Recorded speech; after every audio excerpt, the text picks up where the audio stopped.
All right, let's talk about something many of us feel but can't quite put a finger on. It's this idea of the lifestyle cage. So let's just dive right in with a question that, probably hits a little too close to home for a lot of people. You look at your paycheck and the number looks good, right? It's a solid number. So why is it that when you look at your bank account at the end of the month, it's telling a completely different and way more stressful story?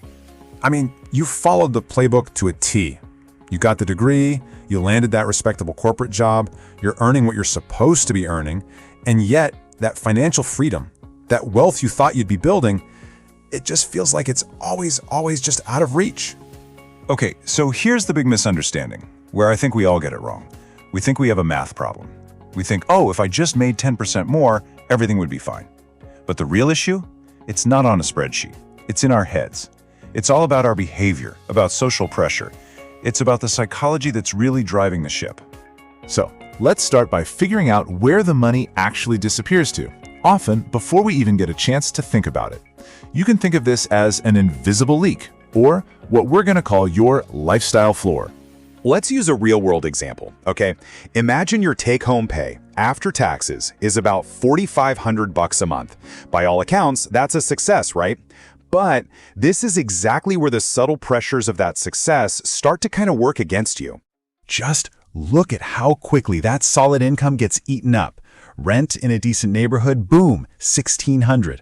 The reliable car you felt you needed for that job, that's another $600. Now add in your student loans, all the utilities, a few subscriptions you probably forgot you even had, and just like that, $3,000 is gone.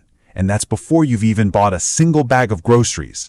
And this brings us to a really key idea. That $3,000, that's your lifestyle floor. It's the absolute baseline cost just to maintain your position, to exist in the world you've built for yourself, both professionally and socially. So you might be thinking, okay, a raise will fix this, but why doesn't it? Well, it's because of this really powerful force that keeps us running in place, the proportional consumption trap. It's basically the engine that keeps us stuck. Here's exactly how it works. You get a fantastic $500 a month raise. Awesome. But our typical consumer brain immediately kicks in. We don't see that as $500 for our future freedom. We see it as permission to afford a $400 higher lease payment on a nicer car. And the result? That crucial gap between what you earn and what you spend, it stays exactly the same. You're running faster, sure, but you are not getting ahead. Now, here's the real gut punch. This is the part we just love to ignore. That $400 car payment isn't just $400.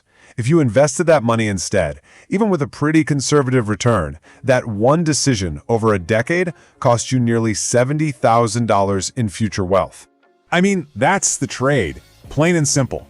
You are literally trading tens of thousands of dollars of your future freedom, the freedom to choose, to pivot, to rest, all for the very temporary feeling of sitting in slightly nicer seats today. But why on earth do we keep making this trade? It's not because we're dumb or bad at math. It's because of the incredible, immense social pressure to use our spending as a signal. See, deep down, our culture has taught us to confuse the idea of being wealthy with the act of spending. We use a nice car or a nice apartment to show our friends, our family, and heck, even ourselves that we're doing okay. It's really a defense mechanism against that quiet little fear of being left behind. We are trading our actual financial equity for social ease, just to avoid the awkwardness of not keeping up. And the long-term result of this trade-off is a serious loss of agency. When your lifestyle floor is pushed right up against your income ceiling, your life becomes fragile. You can't quit that job you hate. You can't take 6 months off to try a new idea.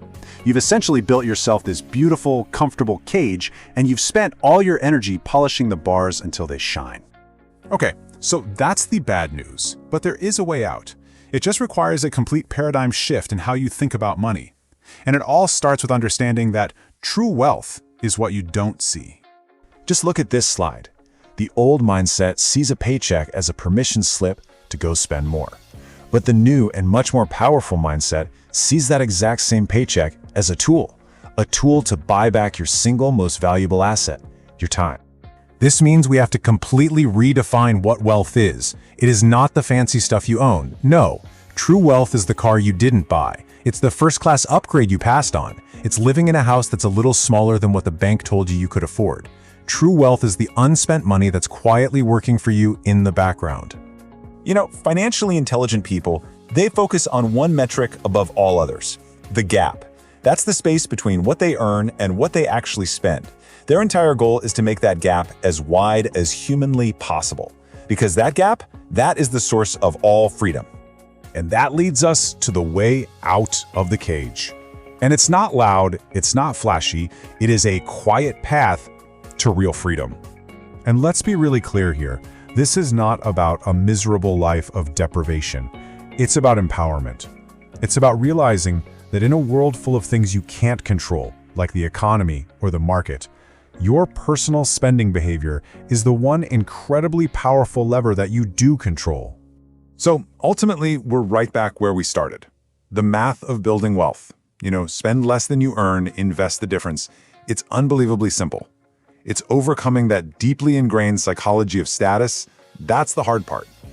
And that leaves us with one last, really critical question to ask ourselves. What actually happens when you just stop trying to look wealthy for people who, let's be honest, aren't paying your bills anyway? Well, the answer is actually really simple and really powerful. The math, that simple little equation we talked about, it just starts working for you automatically. The pressure's gone and the real machine of wealth building can finally start to run. It may not be the loudest way to live. Your success won't always be on display for everyone to see. But it's a life where you're the one in control. It's a quiet way to live for sure, but it's a free one.